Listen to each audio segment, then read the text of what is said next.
Amados de Deus, que a graça e a paz do nosso Deus Todo-Poderoso, em nome de Jesus Cristo, esteja sobre cada um de nós. Você que nos ouve nesse momento, o Senhor, Ele nos apresenta uma mensagem que eu gostaria de compartilhar. Eu encontro no livro de Romanos, o capítulo 3, uma história que você, com certeza, talvez já conheça. E que o Senhor, Ele revela o seu poder. Ele revela a sua fidelidade para com aqueles que são fiéis com Ele. A Bíblia diz, em Daniel, capítulo 3, que o rei Nabucodonosor tinha como objetivo imperar na sua região, e para a Babilônia, que seria o seu laboratório de poder,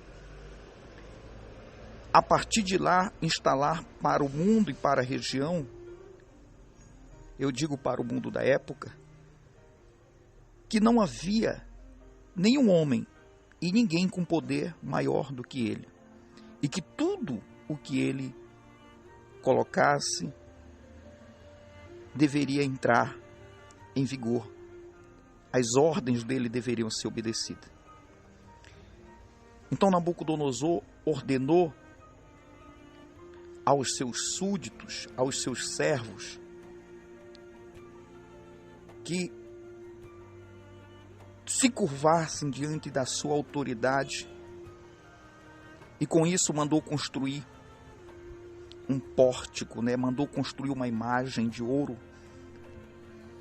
de tamanho tão grande que pudesse impor autoridade e poder em nome do rei, e que aquela imagem fosse tida como uma santidade para aquele povo, e que todos deveriam se curvar diante dela.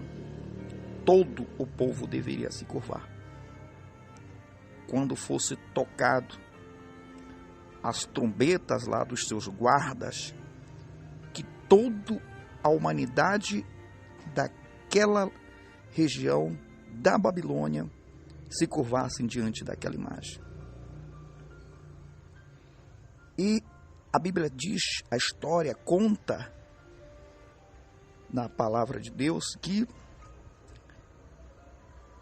Nabucodonosor tinha levado para aquela região, para a Babilônia, Sadraque, Mesaque e Abednego.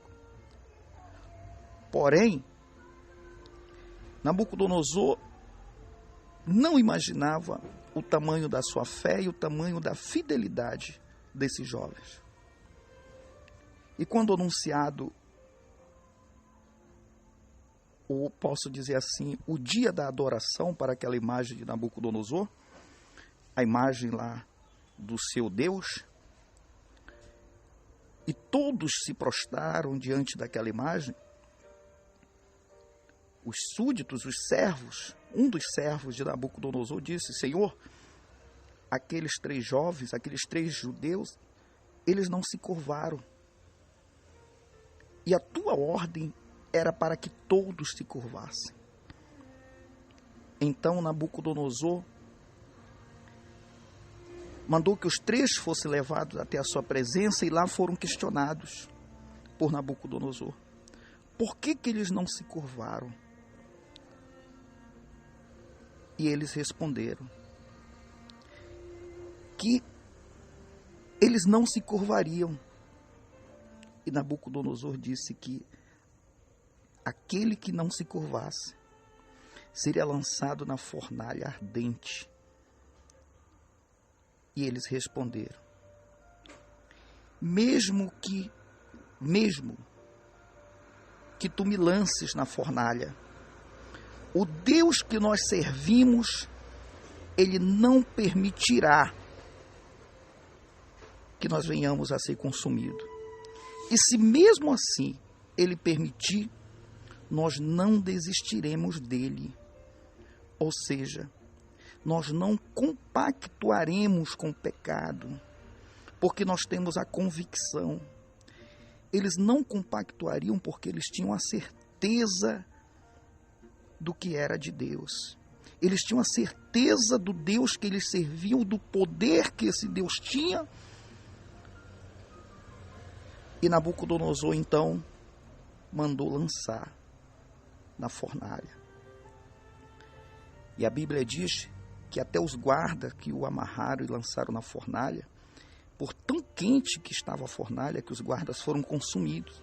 O guarda foi consumido e lançou os 3 na fornalha, para que fosse provado para todo a Babilônia e para o resto do mundo que ninguém poderia se negar à ordem de Nabucodonosor. No entanto, Nabucodonosor, meus amados, ao ver que os 3 jovens estavam na fornalha, ele foi tomado por um grande susto, quando disse: acaso não foram 3 que foram lançados na fornalha? Por que lá tem 4? E esse 4º homem era o anjo de Deus, que Deus determinou aos seus fiéis a proteção, e mandou o anjo dele para o livrar, para o guardar. E não permitiu que nem sequer um fio de cabelo fosse queimado. E quando Nabucodonosor viu aquilo, ele se curvou diante da autoridade do Deus de Sadraque, Mesaque e Abdenego, e determinou que a partir daquela data, a qualquer um que não obedecesse às ordens, que não se curvassem ao poder do Deus de Sadraque, Mesaque e Abdenego, que suas casas fossem destruídas.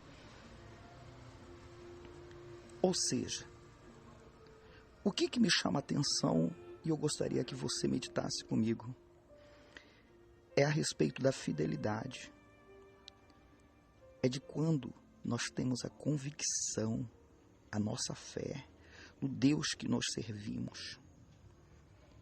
E de repente, você está passando por uma situação, um momento de aflição, um momento difícil. E quantas oportunidades já apareceram para você compactuar com o erro, para você compactuar com o pecado, para você se curvar diante da dificuldade. Eu quero te dizer que aqueles 3 jovens, eles tinham a certeza do livramento pelo vosso Deus. Mas eles também disseram assim: mesmo que Ele permita que nós venhamos a queimar, nós não desistiremos dele. Por que eles disseram isso, gente? Porque eles sabiam que Deus pode permitir uma dificuldade grande, mas Ele não se ausenta. Ele não se ausenta. Talvez a tua dificuldade, gente, esteja sendo nesse momento uma fornalha na tua vida. Mas Deus, assim como restituiu a vida de Jó, as riquezas de Jó, Ele também está para restituir a tua vida. Talvez você esteja passando por uma dificuldade tão grande, um processo na justiça, a vida financeira destruída, o relacionamento. Mas eu gostaria de te chamar a atenção e te dizer que nada pode ser maior do que a necessidade de sermos fiéis ao nosso Deus, de louvarmos a Deus. Então Deus foi glorificado na vida daqueles 3 jovens. E nós iremos falar com Deus agora e pedir para que Deus, diante do problema que você esteja passando, que Deus solucione e que seja glorificado na tua vida. Que o teu exemplo arraste multidões de pessoas. Que o Senhor mostre o tamanho do seu poder. E Deus não faz mágica, Ele faz milagres, e milagres é na vida do homem. E nós pediremos a Deus neste momento.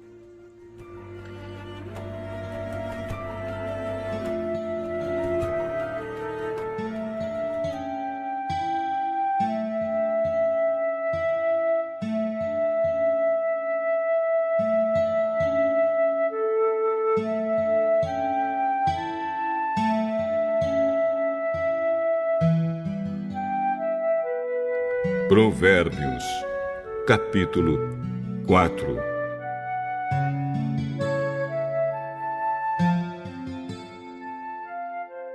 Filhos, escutem o que o seu pai ensina. Prestem atenção e compreenderão as coisas. O que eu ensino é bom, portanto, lembrem dos meus conselhos. Quando eu era menino, filho único dos meus pais, o meu pai me ensinava dizendo: lembre das minhas palavras e nunca as esqueça. Faça o que eu digo e você viverá. Procure conseguir sabedoria e compreensão. Não esqueça, nem se afaste do que eu digo. Não abandone a sabedoria e ela protegerá você. Ame-a e ela lhe dará segurança. Para ter sabedoria, é preciso primeiro pagar o seu preço. Use tudo o que você tem para conseguir a compreensão. Ame a sabedoria e ela o tornará importante. Abrace-a e você será respeitado. A sabedoria será para você um enfeite, como se fosse uma linda coroa. Escute, meu filho. Aceite o que estou dizendo e você terá uma vida longa. Eu lhe tenho ensinado o caminho da sabedoria e a maneira certa de viver. Se você andar sabiamente, nada atrapalhará o seu caminho e você não tropeçará quando correr. Lembre sempre daquilo que aprendeu. A sua educação é a sua vida. Guarde-a bem. Não vá aonde vão os maus. Não siga o exemplo deles. Não faça o que eles fazem. Afaste-se do mal. Desvie-se dele e passe de lado. Os maus não podem dormir sem ter feito alguma coisa má. Eles ficam acordados até conseguirem prejudicar alguém. Porque para eles, a maldade e a violência são comida e bebida. A estrada em que caminham as pessoas direitas é como a luz da aurora, que brilha cada vez mais até ser dia claro. Mas a estrada dos maus é escura como a noite. Eles caem e não podem ver no que foi que tropeçaram. Filho, preste atenção no que eu digo. Escute as minhas palavras. Nunca deixe que elas se afastem de você. Lembre delas e ame-as. Elas darão vida longa e saúde a quem entendê-las. Tenha cuidado com o que você pensa, pois a sua vida é dirigida pelos seus pensamentos. Nunca fale mentiras, nem diga palavras perversas. Olhe firme para frente com toda a confiança. Não abaixe a cabeça, envergonhado. Pense bem no que você vai fazer e todos os seus planos darão certo.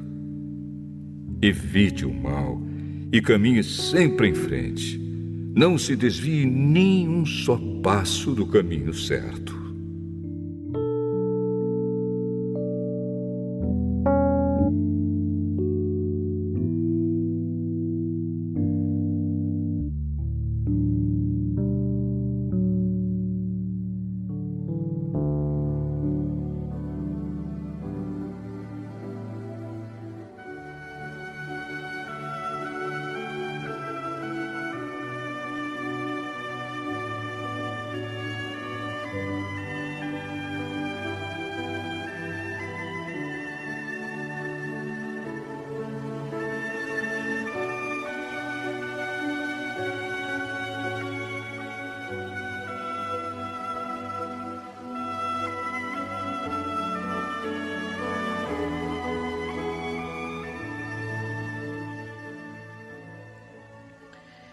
Senhor nosso Deus e nosso Pai, Todo-Poderoso, o Senhor Criador dos céus, da terra, da água, do mar, do ar, e tudo que abaixo dele há, provém de ti, Senhor. O Senhor é quem nos permite o fôlego de vida, e por isso nós já somos gratos. Meu Deus, ouve, Senhor, a nossa oração neste momento e atende ao clamor do aflito, do desesperado, dessa pessoa, meu Deus, que talvez esteja passando por um momento de aflição, essa pessoa que está vivendo uma fornalha ardente na sua vida, e que só o Senhor, meu Pai, através do teu milagre, para livrá-lo, para sará-lo, Senhor, para sarar, meu Deus, a vida conjugal, a vida financeira, a saúde dessa pessoa, mas que acima de tudo, Senhor, o Senhor sare a nossa fé. Que a fé dessa pessoa, meu Pai, não abale, mas que o Senhor o proteja. Deus, nós unimos a nossa fé, todos unidos por um milagre. E que em qualquer canto deste mundo, onde alguém ouça a nossa oração, onde alguém, meu Pai, incline o olhar e dê atenção, Senhor, não a esta oração, mas ao Senhor, e queira fazer prova de ti, meu Pai, mostra que tu és Deus. O Senhor, em muitos momentos, eu cheguei a pensar que o Senhor não precisaria provar que o Senhor é Deus, mas o Senhor precisa, Pai. Prova que o Senhor é Deus na vida dessa pessoa. O milagre não acontece, Senhor, no ar, no vento. O milagre acontece, meu Deus, é na vida do homem, é na vida dessa mulher. Então coloca as tuas mãos, Pai amado.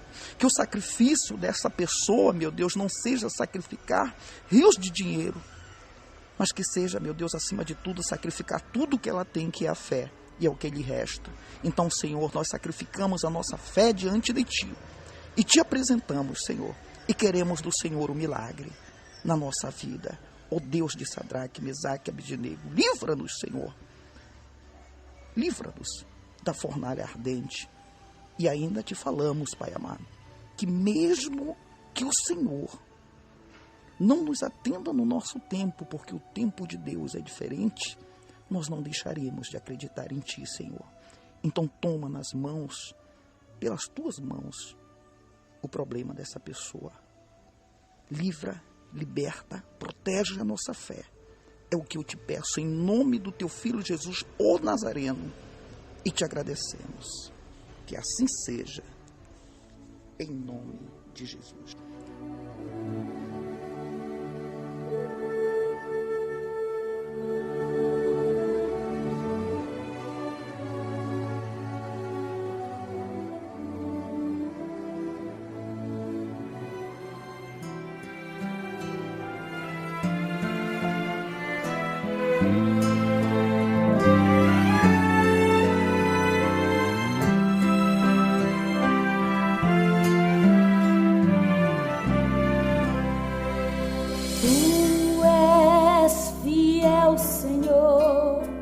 Meu Pai celeste, pleno poder, aos teus filhos darás. Nunca mudastes, tu nunca faltaste, tal como eras tu sempre serás.